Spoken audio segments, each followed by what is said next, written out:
I don't think there's any chance this would have anything like any impact at all. But your analogy is that of this guy who just started a job and he's reporting to a boss and he's got a manager. I'm coming from like this is the CEO of the company writing a letter. Terrence, you wake up your idea, okay? You wake up your idea. The system. Before the next episode of the Yalla But podcast, here's a little message from Folklory, our audio startup. To all parents out there, how often are you asked about what it feels like to be a mother or a father? Probably not often, which is a pity. Because imagine if someone were to ask you questions like, do you remember the first time you held your child in your hands? Or, what has been the best part about being a parent? You'd probably have something meaningful to say, which would feel really good, right? And which your children would love to listen to in future. Well, that's what we can do for all fathers this Father's Day on 16 June. Get a Folklory from us and we'll interview your dads or husbands to capture their stories as a podcast. That'll live on forever. And it'll sound something like this. And when was the first time you held her? So I got news around 6:45 that my wife has delivered. And the nurse was leading me up the stairs. It's kind of a long way up through many stairs. I took many different turns down different corridors, and finally I was able to meet my wife, and I saw the baby and my wife there, both of them appearing healthy. They both look safe, and I just broke down. I was just overwhelmed by, wow, this is it. I am now responsible for this little one. And I realized that I felt like I had a lot of growing up to do in terms of coming on my own and being mature and hopefully being able to be a good dad. So if you want to give someone this experience as well as the recording, order your Folklory by 7th June to guarantee a recording slot for Father's Day. Just head on over to folklory.com to find out more. The link is in the show notes, so we hope you can check it out. And now, on to the podcast. What's up, everybody? Welcome to another episode of Yalla, your thrice weekly podcast where we talk about the hottest news with a touch of what, Terrence? Good old humor. Good old humor, man. As much as we can, lah. As much as we can. Yeah, as much as we can. Yeah. But how has the week been, man? Yeah, that's why I say as much as we can. Well, sometimes, you know, like certain things, like hard to stuff in humor also, right? Can be a bit forced. Yeah. I mean, some of the heavier topics that we talk about and all that, yeah. So, yeah, this week feels like, wow, quite heavy this week. Very, very, very serious things going on. Wow, so reflective. Yeah, of course, yes. Self-reflection is important. It's important. Every day. So there's a general weight on you, like, throughout the day almost. Yeah. Plus the heat also, like the heft of the humidity here, right? I think it was early this week when it just felt like we went through 1 week of cool weather, rain, and then boom, it hits you in the face. Yeah, it's back. Yeah. So that made you reflect. Yeah, of course. It makes you reflect what it means to be in Singapore or to be out of Singapore. I was in JB just over the weekend. Yeah. So another comparison point and everything. But you know, it's we try to inject humor, right, wherever we can. And I think we will have to do it, and we will try very hard to do it when we have our upcoming live show as well. Right? Which, I mean, maybe you want to just talk a little bit about. Yeah, that's one bright spark this week. Yeah. Because the show sold out. Yes. I think by middle of the week after the last plug. Yeah. So we're sold out officially. I mean, a few people have asked, message us saying whether there's a wait list or something. Yeah. I mean, you can just message us. Yep. Because this hopefully isn't the first or this isn't the last show we're going to do. But yeah, it should be fun. Yeah. We're just going to be recording an actual episode so people can hear the episode after the event. People will try the custom Yalabat themed drinks. Yeah. And yeah, it'll be a good time. I mean, but people who are not very sure what's going to happen. Yeah. To be honest, this one is really an experiment also, right? Yeah. Post-COVID. I think COVID we did one, which was quite well received. So we thought, okay, let's see if there's a venue, theme and everything that we can do something a bit more regularly. Because I think we want to try and engage with the Yalabat audience a little bit more. Yeah. Give people a reason to get out of their homes on Fridays and Saturdays. Yeah. And also see what goes on behind the scenes of a Yalabat podcast. It's like you got the Meet the MP session. Yeah. Right? You just had the Meet the Podcaster session. Yeah. With some alcohol thrown in. Yeah. No, we won't be writing letters or anything to people. No appeals. But we'll still be we'll be talking about the news with a good old humor. So it'll be on 8th June, 7:30 Saturday at Monk's Brew Club. Who were very nice enough to reach out to us that got this whole thing started. Exciting. Exciting. Experimental. So be prepared. Yeah. So that's one thing. Another thing before we jump into the news. One thing that in recent weeks that we as we've been going around talking to people and companies and all these things is that more and more people are asking us about how do we do a podcast properly? How do we create a podcast with impact, right? And podcast it's a growing medium. A lot of people are interested to do podcasts themselves, or whether for their the companies they work for or people that they work with. That's something that we're just wondering, is there what are people interested in learning about creating a podcast? Because we've created 530 episodes of our own podcast and different types of genres as well. So that we do want to find out from you guys what exactly would interest you in terms of creating a podcast, right? Yeah. So we have a little survey that we would really appreciate it if you're part of a company or a group or an organization that actually want to start a podcast, or someone who wants to start a podcast, because the events we've been invited to speak at are people like that. They come from companies, they want to start a podcast, but they don't know how. And there's always a lot of good feedback after we talk. So now we are thinking, okay, can we develop something so that people can learn on their own time? But to do that, we want to figure out what exactly people are looking for. So again, if you're in a organization, group, or even for yourselves to a certain extent, you want to start a podcast but don't know how, we have a little survey where we just have like 4 questions, just wanting to understand what people are looking for. You can fill it up, you can forward it to someone else who might be interested in it, and it will really, really help us figure out what exactly we're going to build and record. Even if your podcast is about talking about your ex-spouse or something like that, I think it will help us to understand what kind of podcast you and then who knows, we might start a life coaching service. Yes pitch it to the world, because that's what people do. But the link is in the show notes, so please help us out. All right, cool. So, this first topic that we're jumping into, I think it's an interesting one, primarily because a lot of different organizations and people have waded into this thing. So it's like, you want to talk about like... People also, individuals. Individuals, prominent individuals. So you want to talk about like, this is almost, when I heard of this news, it almost reminded me of like a sitcom episode where suddenly everyone appears in an apartment and shit starts happening all together at the same time. Not that it's meant to be funny that way, but it's just almost like tragically comedic how everything is unfolding, right? Yeah, and when you say tragically comedic, it's almost like it's ridiculous. Sad ending. It sounds ridiculous. And it is the case of Muhammad Sharif Udin, a migrant worker who, as of today at 5 a.m., 31st May, has actually left to go back home to Bangladesh. Because after a whole series of events, including the PM himself getting involved, his desire to have his special pass extended was rejected. So, it's been in the news for like a while already, this whole case. And essentially, if I were just to summarize it, if you aren't aware, basically, earlier this year on April, he was given a termination notice by his employer because apparently the employer's daughter was received some letters from a loan shark at the condo.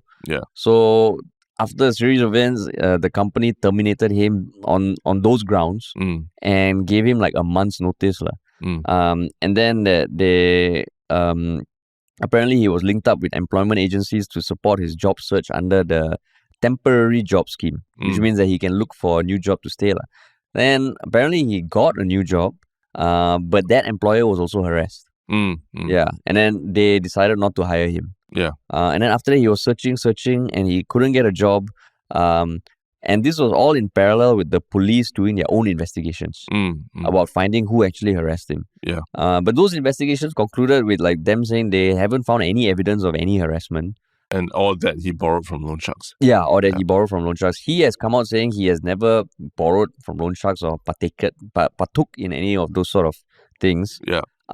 And as a result of that, his pass hasn't been extended and he's been sent home. Yeah, and I think last night he followed two of his friends to the Meet the MP session where in Lawrence Wong's GRC. Yeah. He couldn't go in because he's only Singaporeans can have face-to-face time with an MP. Yeah. But his two friends kind of told PM or PM Wong about his issue, and PM Wong said he will send a letter that night, and I guess he did, but it was rejected. Yeah, not the letter was rejected. Yeah, He's the still plea, his appeal to have his pass extended and all that. Yeah, so since then there's been a lot of chatter online. You get people kind of saying that, pointing out that apparently he got 2 job offers, including working as a packer and a hotel cleaner, which was part of the statement issued by MOM and ICA in a joint statement. Yeah. And people saying he's picky and all. Yeah.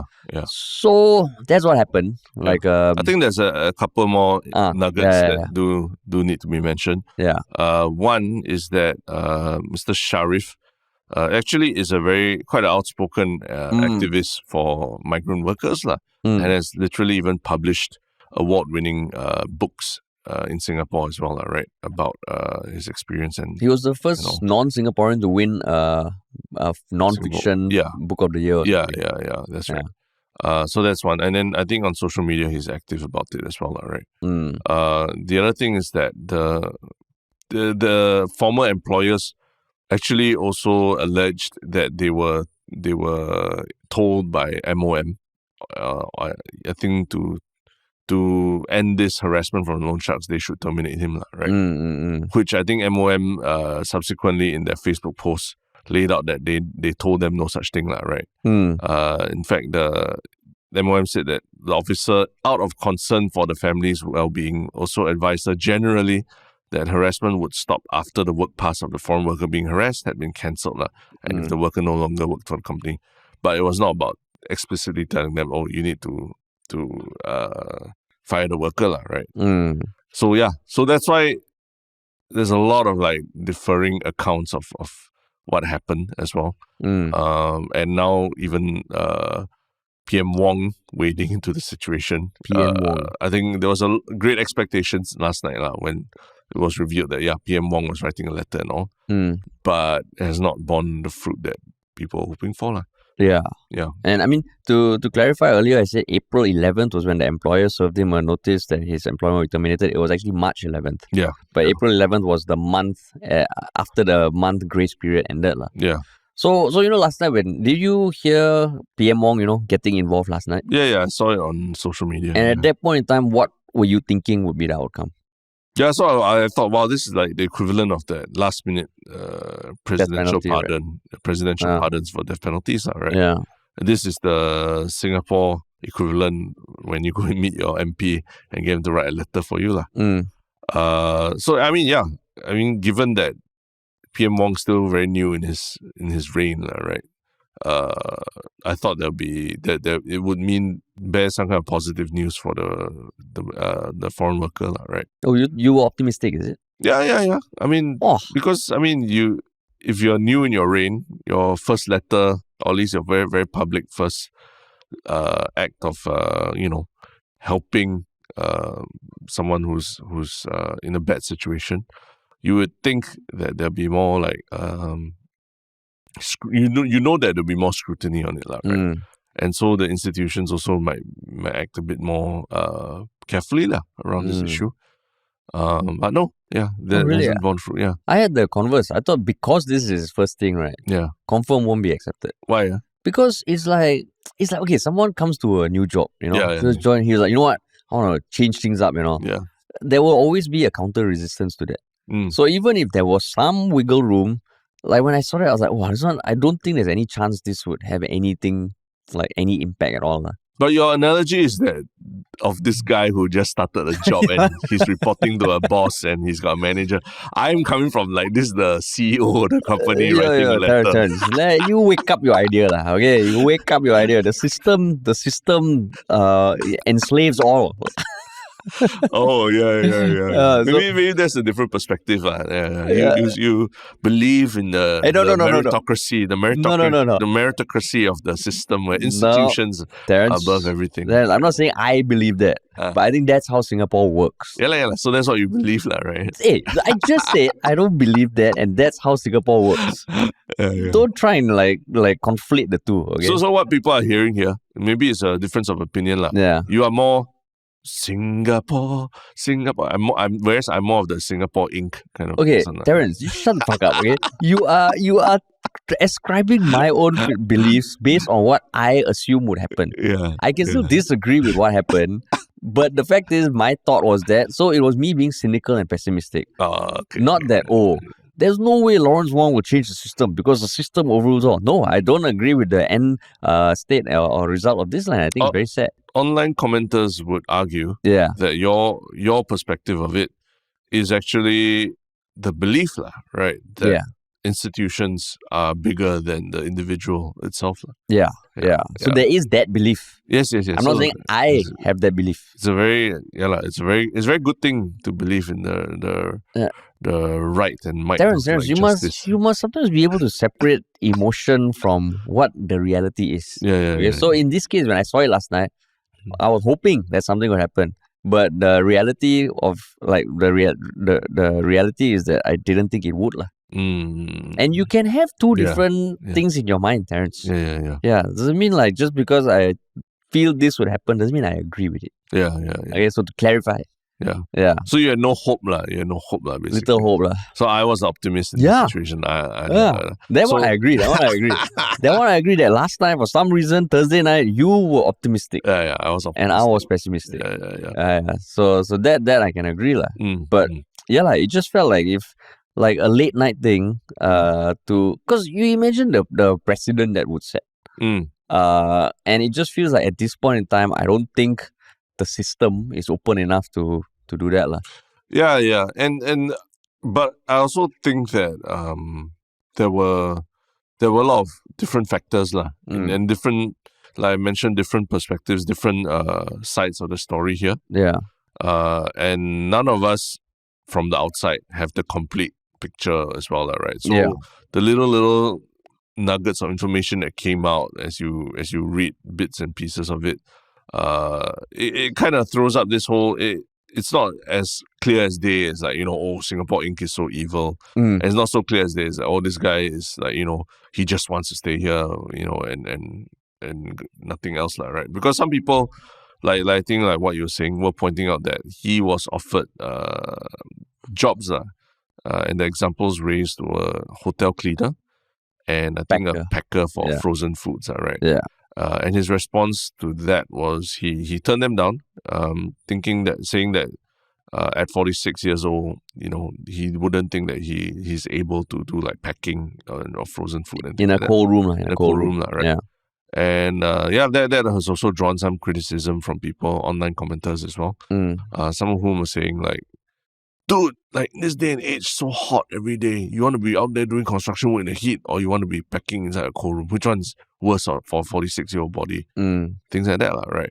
And also, like people are saying that, isn't it being picky? Because it's like, if you're really that desperate to stay in Singapore, wouldn't you just take whatever job you offer you have first, and then after that look for something if you're not happy with it, right? Whereas now it's, you kind of, they're saying that, you kind of want your cake and to eat it as well, right? Yeah. Where you want the same kind of job as you had before, maybe same pay or whatever conditions were, but at the same time you want like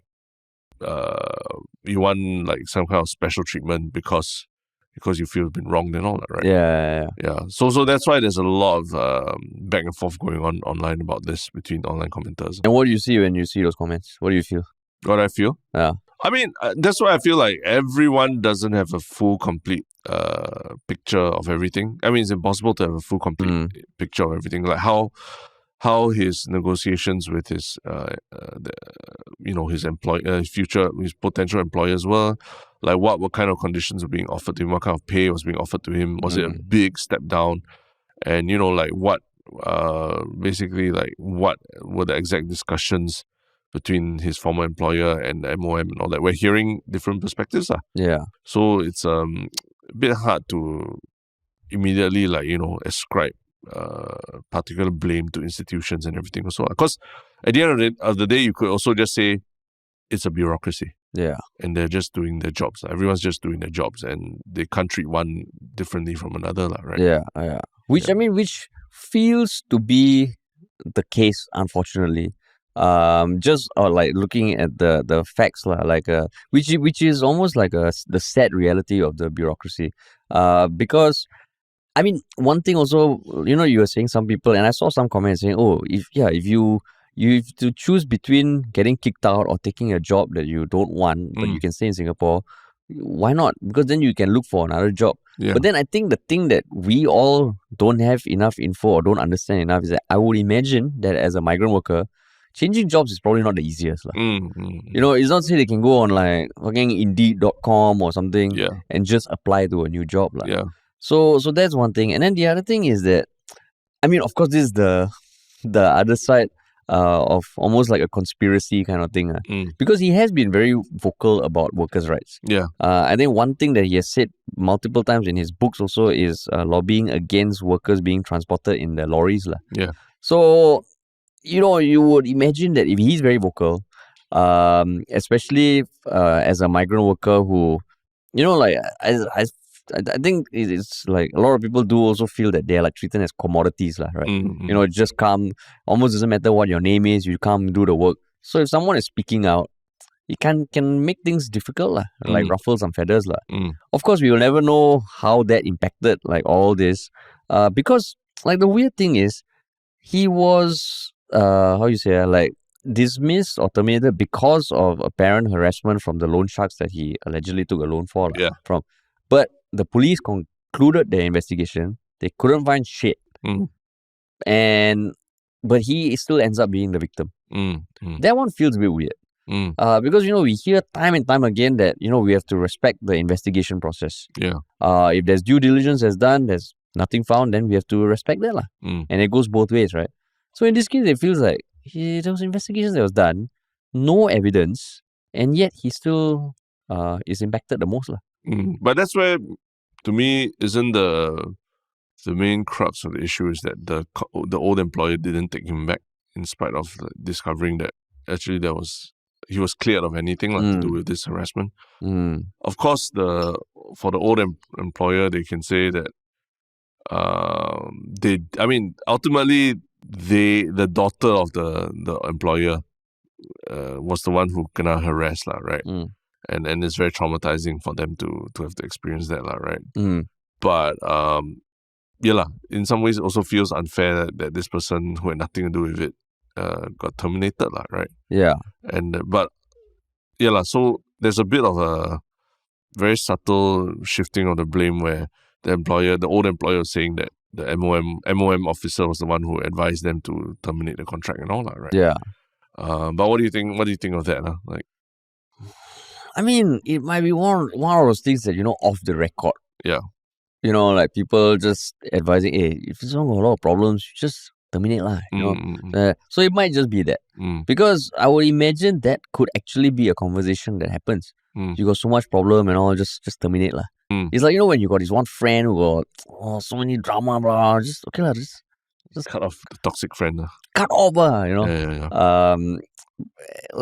Of course, with friends and all is different, but this one work stuff, I can imagine that being a conversation. Of course, it might not be on paper, right? Because I can't imagine someone in the civil service who has common sense saying that on email to implicate themselves. Yeah. So then, it just goes back to the same thing that he was found to be innocent. Because I just remember, last time wasn't there one PAP MP at least who was accused of something, cleared of improper conduct, and went back to his job, and that's Christopher D'Souza. So he had that whole trial, and then he was cleared of a charge of improper professional conduct by the count of 3 judges. Yeah. And the court overturned the finding. And then he went back to his life. Yeah. He just did his own thing. Yeah. So in this case, what you're saying, maybe it's a bureaucracy, because it just, a few things happen, then it's the point of no return. Yeah. You lose your job, which is totally, if you're MOM, ICA, maybe for them, you can't really care how someone loses their job. then it just moves to different organizations. Yeah, and this is something I think that one thing to appreciate is that it's not just only for lower paid like migrant workers kind of thing, right? A lot of times these issues when it comes to visas and staying longer than whatever your visa allows and all that applies to even very very high level, like C-suite level management kind of jobs as well, right? Where if you're wrongfully, if you're terminated or something, if there's no other job or other place of employment willing to back up your visa and all that, there's also not much you can do, right? You kind of have to leave as well. So, and all that is part of bureaucracy, right? In this case, there's a lot more things entangled with the narrative. Him speaking up for workers' rights, and there being this police case, about this ghost loan shark harassment as well. But ultimately, it is that issue of a work visa being terminated, and then after that, the person has to go home, right? But because one thing to remember is also this doesn't preclude him from coming back to Singapore, if he gets something else. Of course, he has to go into the system again, and I think there's obviously some financial liabilities that will come up because of that. But again, bureaucracy. It could be the bureaucracy at work, and we're just seeing the worst side of a bureaucracy, Because anecdotally, like 2015 was when we did that one video where we interviewed 2 foreign workers in Singapore. That, I mean, we put up on our Ministry of Finance YouTube channel. I think we have shared a clip on Instagram as well, and we can put a link to that video. But I remember those 2 individuals. We got in touch with them through TWC2, Transient Workers Count 2. Yeah. And their plight, of course, it's anecdotal, but their plight was that they both got injured and they couldn't have their S-Pass renewed, but they also couldn't find a job because they were injured. Yeah. So they were just in limbo. Or they were locked in some kind of dispute, right, with their ex-employer about compensation. And it needed some processing time or something, right? Yeah. But So during they their were in limbo. processing time, their passport, they don't have their passport. Yeah. So they can't leave Singapore. Yeah. And according to them, they were just selling like soft drinks at Little India on weekends to tide themselves over. So of course, that was like what we heard from them. But I think the whole way the system works for migrant workers is something that we don't have much info on. And that feels like, okay, there's clearly something wrong here. Because, like how one thing we always say, with POFMA and all, if the government is the one conducting POFMA and all, it gives them a bit too much power to kind of remove a threat or something. And there was always this talk, why POFMA can't be by a third entity or something. It is what it is. But in this case, it feels like, there's nothing protecting the rights of a migrant worker from being exposed to something like this. Yeah. Of course, we can assume that there was no malicious intent, but sounds like if a employer wants to get rid of a foreign worker, they can just follow this playbook. Yeah. And the person's gone. Yeah. And then I think it would remove the need for them to pay anything back to the foreign worker. Because I think how it works is for anyone to come from like Bangladesh, they have to, the employer pays the fee for them, and then they cut it off from the salary for the next few months or years. And if it's terminated for some reason, then the employer might have to pay it back. But in this case, they don't have to pay anything. Yeah. And it's also, I think also it's quite scary, right? Yeah. The fact, I mean, not even for a migrant worker, but the fact that you can get a ghost loan shark harassment case against you, right? Where you did not see a loan shark or borrow anything from loan shark, but a loan shark goes to harass your employer. Yeah. Then after that, it becomes grounds to terminate you, right? Yeah.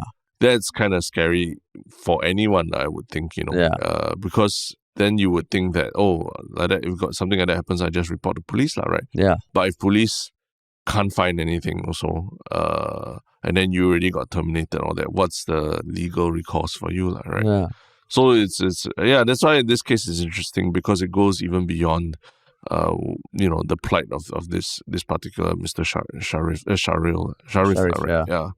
Yeah. But it's interesting because suddenly you see all these SMEs and even tech companies are like, you just got harassed. Yeah. sorry, we have to let you go. So instead of doing these layoffs, right, they're like fucking mass harassments. Right, because then if this applies to them, technically it could apply like what you said to just not like Singaporean employees as well. Yeah, correct. Yeah.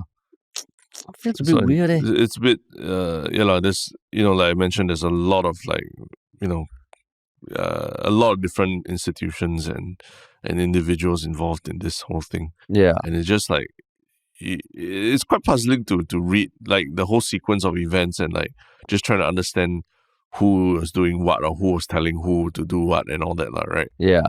But that is so confusing is also a bit of a bit worrying, right? Yeah. See these things. Yeah, and I mean, some people pointed out also that like some of the articles, they only had like one line about his writing or that he's an activist. So I mean, the thought is there like, why are the media articles not including the curious fact that he's also an activist for migrant workers? Yeah. Because by eliminating that, you're kind of removing one thing that sets him apart from other migrant workers. Right? How many migrant worker activists are there in Singapore? Very few. Very few, right? Yeah. So it just feels like, I mean, like WeTheCitizens.net, which is a website I think run by Kirsten Han. She put down summaries of conversations that they apparently had with Muhammad Sharif, which includes like a screenshot of the termination letter also . And his termination notice sounds a bit like, assuming this is what he got from the employer, they literally said, appreciate for your support within your employment period. Under police and MOM officer advice, apologize to inform you our company decide to terminate your employment because of the troublesome bring along from your loan shark issue for us and also other no related persons within this few months. So, I mean, this is a screenshot that was apparently sent by Muhammad Sharif to We the People. Yeah.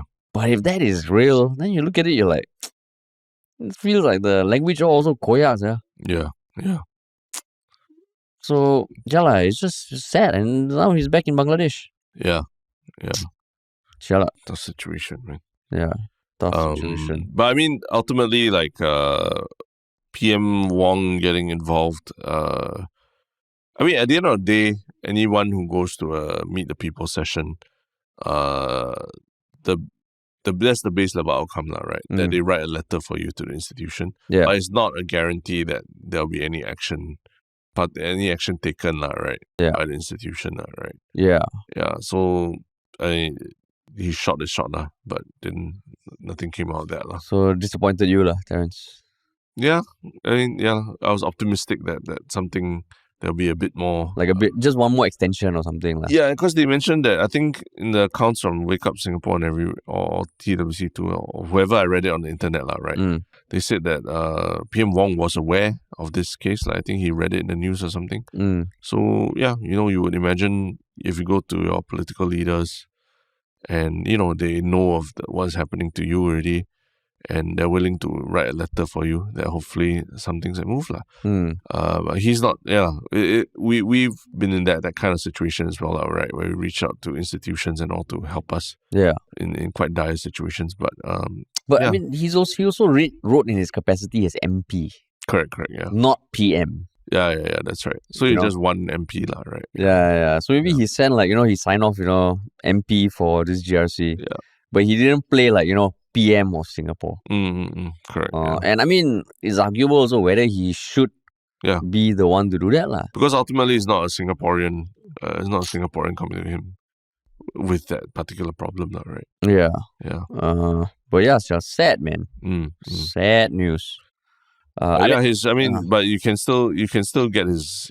I guess you can read his book if anything to support, right? I mean, hopefully this doesn't just end here. I assume that this will be brought out in Parliament. Maybe, yeah.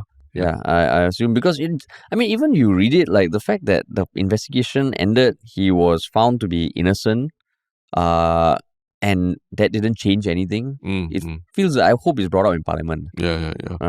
And I'm very curious to find out what jobs he was offered and what kind of conditions were offered to him. Yeah, and why, and just to understand why he turned them down as well. But also one thing, I mean, his plight was made known April, right? I'm surprised that there was not more offers from people coming forward. And maybe it's one of those things that, I think he should get a job.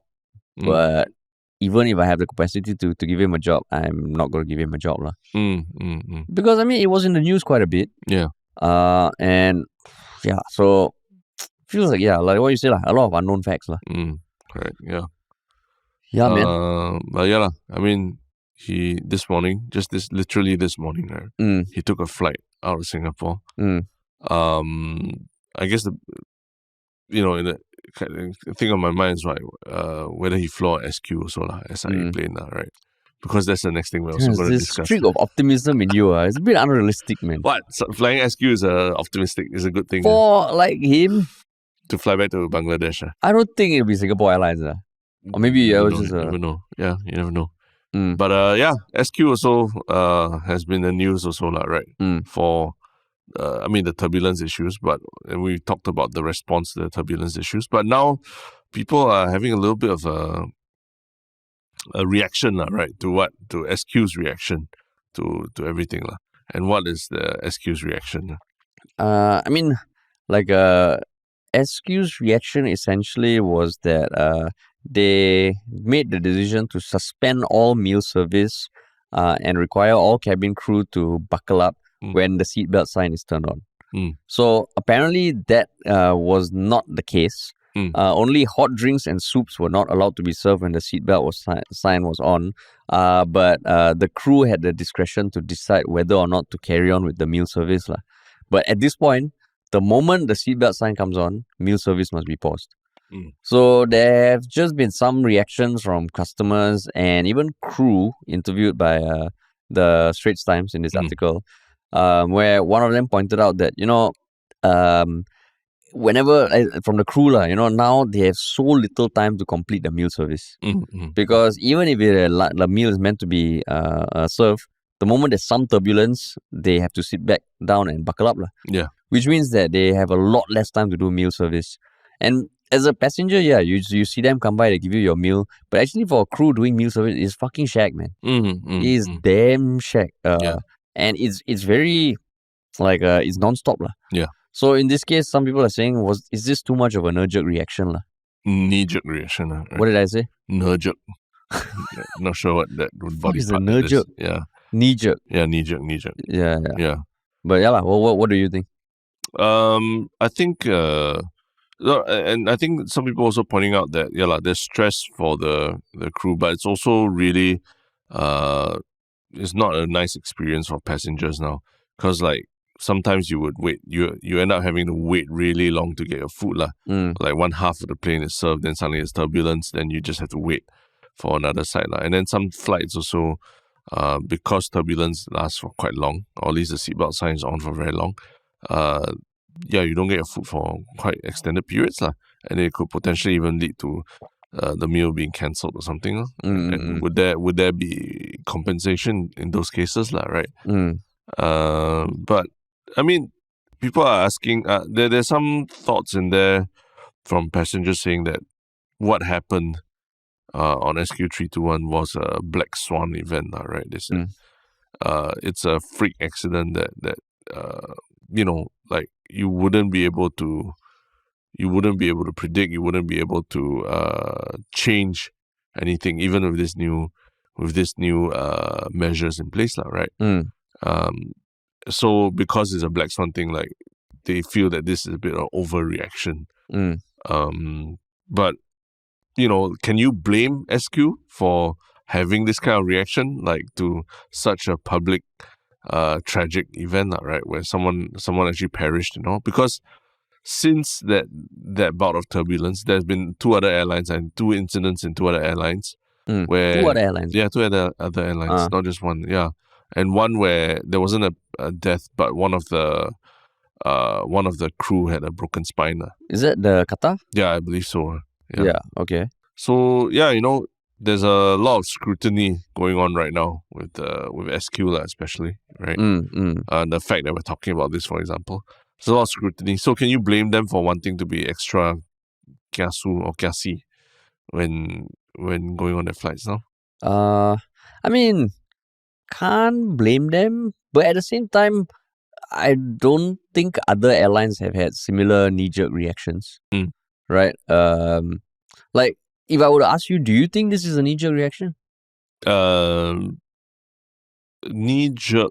I mean, it's very hastily implemented, I would say, for sure. But I feel like other airlines aren't facing that kind of scrutiny that Singapore Airlines is facing, right?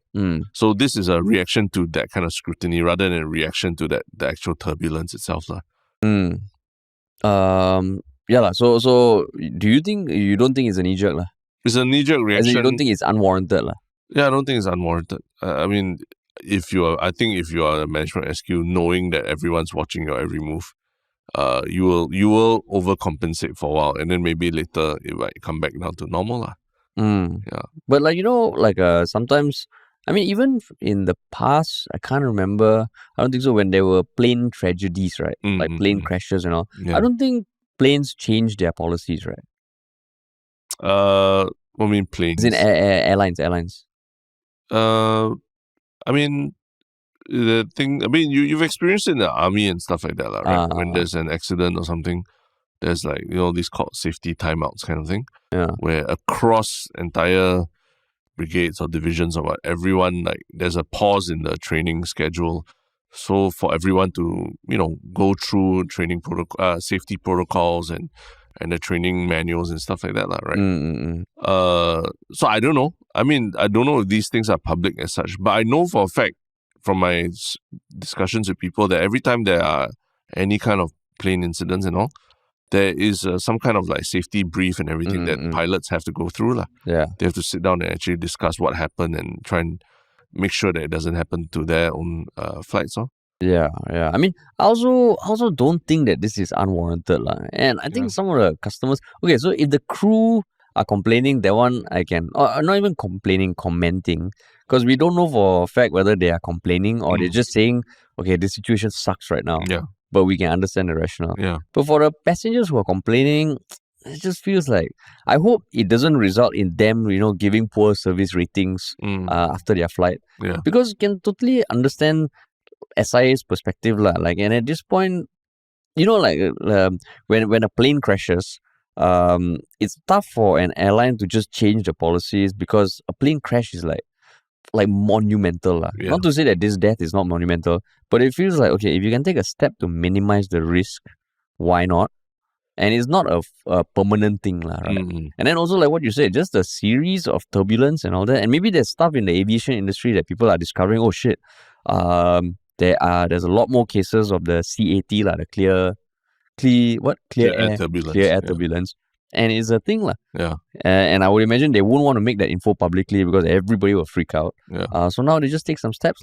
Yeah. It's a small step. And then next time when they create those Iron Man kind of boots that magnetically stick you to the ground and then you walk and all. Then we get the crew to wear those and go around. Then it'd be safe, right? For them to be serving. I mean, the carts also have to be magnetically stick to the ground as well, right? Yeah. Then we know that, okay, everything is safe.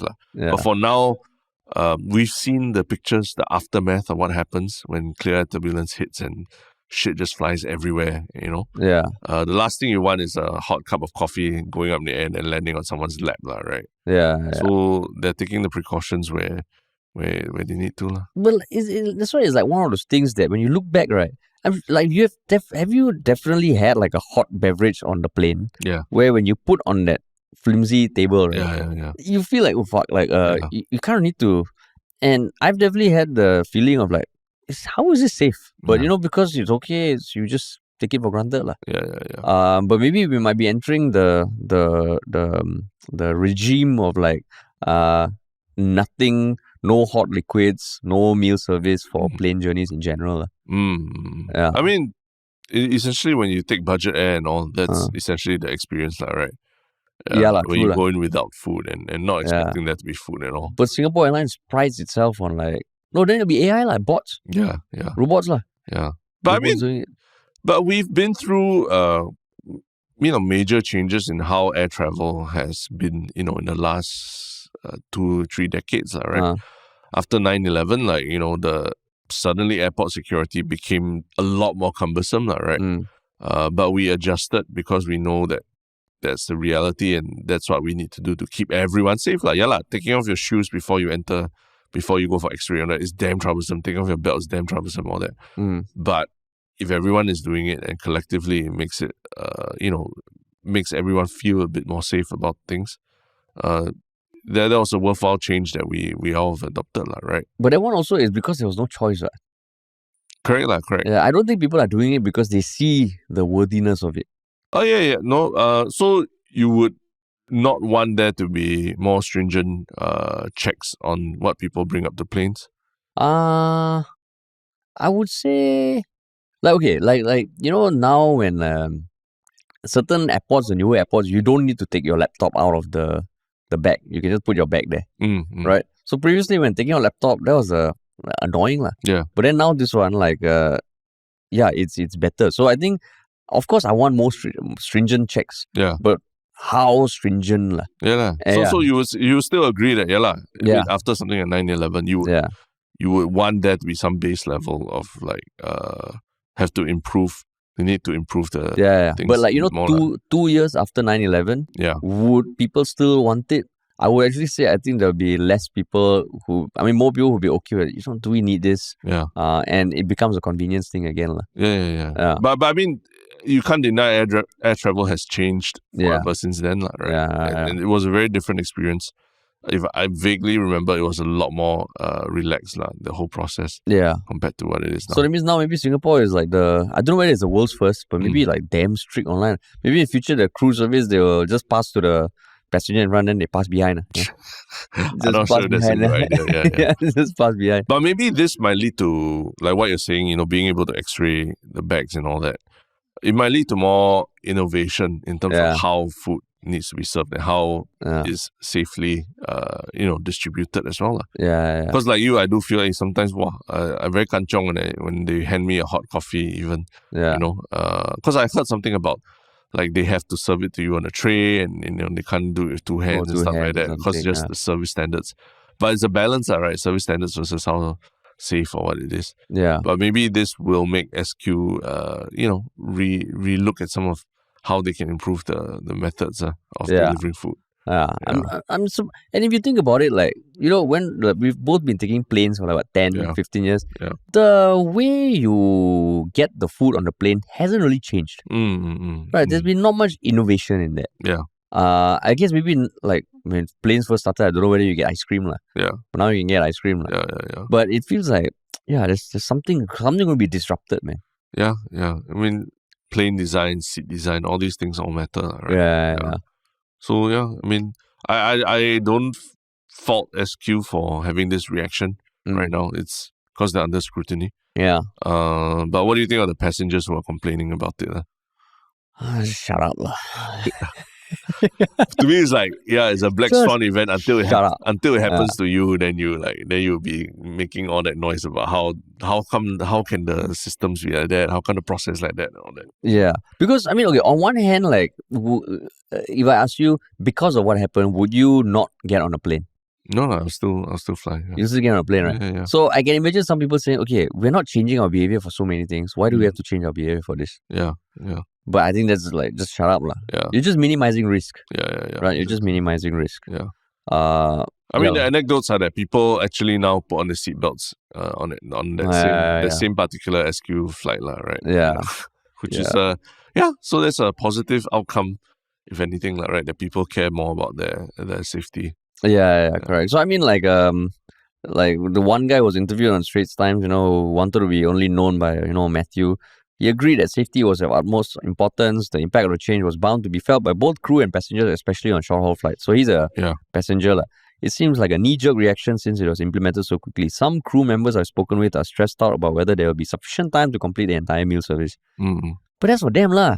Don't use it as a reason for you to feel this is hastily implemented, lah. Yeah, exactly. Yeah, so just shut up, lah. Yeah. Yeah, man. Just shut up. Just shut up. That's your mantra for today. Yeah. And I mean, who knows, this might not be something that lasts beyond a few months.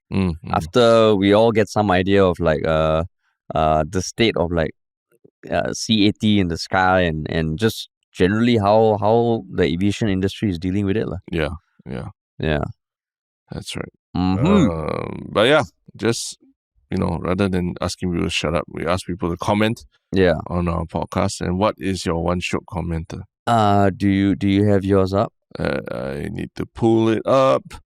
It's on YouTube, and it's just Long An Lee was giving us a suggestion about folklory. I said maybe we should interview parents who are likely to be less conversant in English, and it will help us branch into the bigger market of vernacular languages.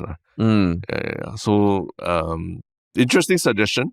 And the thing is that actually we are able to interview people's parents in languages other than English, primarily Chinese, Malay, Tamil, also possible. And we've done it before already. Yeah. So thanks for the suggestion, but we're already ahead of you. You just need to ping us. You just need to ping us to tell us if you need it in another language. Yeah. I mean, it's not you or I doing the Tamil or Malay or Chinese. No, God, no. Because my mother tongue is shit. And I think Terence's is not too far ahead of that. Yeah. But that's still better than mine. Yeah. My one Shiok comment was something. I mean, it was a comment shared by Yalabat Redditor.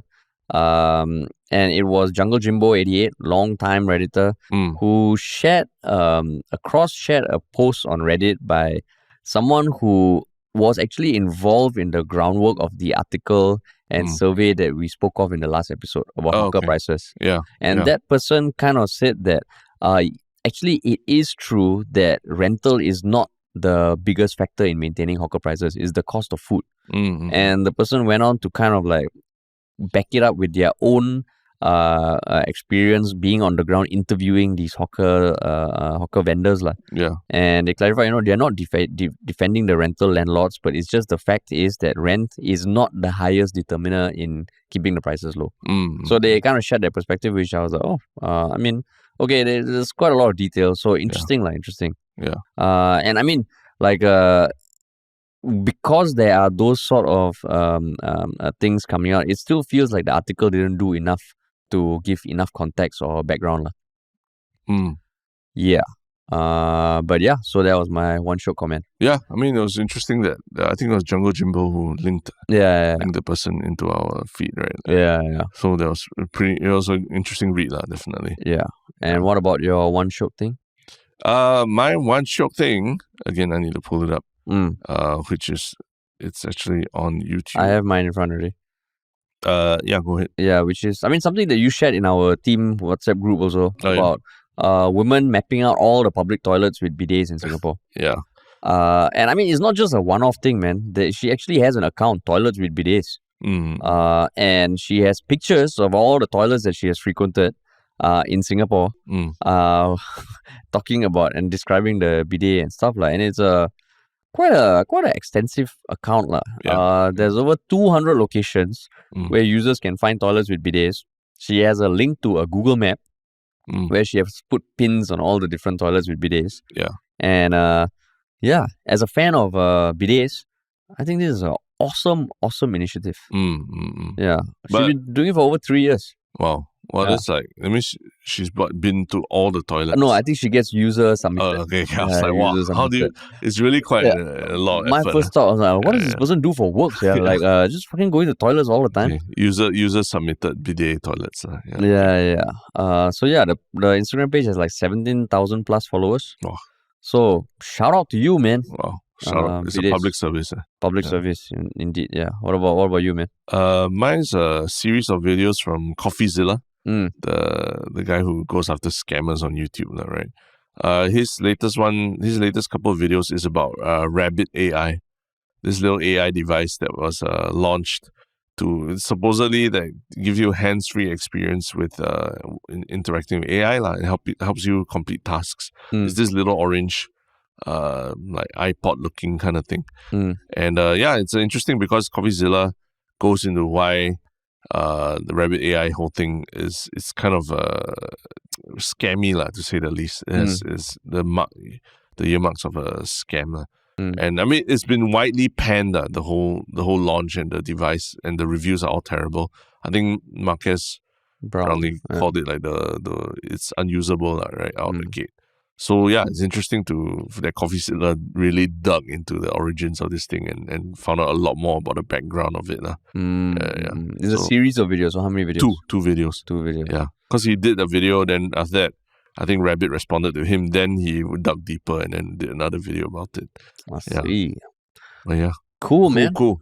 Awesome. So thanks for listening, everybody. And we haven't made the plug about to follow us. Yeah. Because we follow us on social media. Recommend this podcast to someone else who may not have heard about it. If you want to work with us, email us. No, reach out at ministryoffunny.com.